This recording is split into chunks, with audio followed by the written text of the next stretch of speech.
Ogai mar DCP Rigathi Gachagua koro nitowuok oko kendo semo mokalo jatend piny William Ruto kotenore koda weche giko ma itude godo mano mar nyayo siasa giko mago maketo mana akweda giko mago mag dhoudi kaachiel koda weche moko ma ok odhi kare.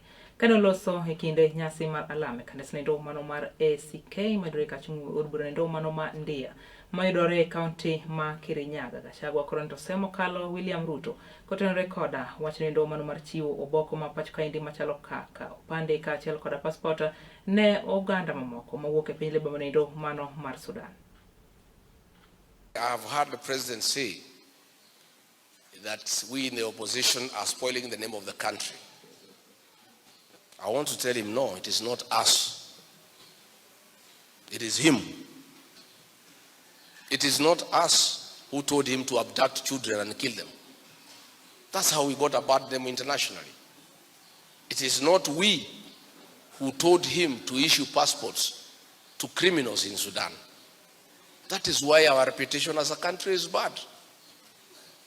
It is not us who told him to interfere with the internal affairs of Sudan and deal with the criminal groups. He is the one who is doing it. It is not us who have told him to abandon his duties as president and to engage in rumors and gossip on top of the car every day. It is him. If you look today, we have a big crisis in the agricultural sector. He announced publicly that there are 2 million bags of fertilizer in the stores. Today there is no single bag. The planting season is here. The rains are here. Not a single bag of fertilizer. They are trying to blame the war in Iran. It's a lie. No arrangements were made to provide fertilizer for the Kenyan farmers. So farmers have no choice but to go to the agrovet and buy fertilizer at 6,500 instead of the subsidized fertilizer by government of 2,500. All farmers are in distress. Even people from his region in Eldoret, in Kericho, they have called me.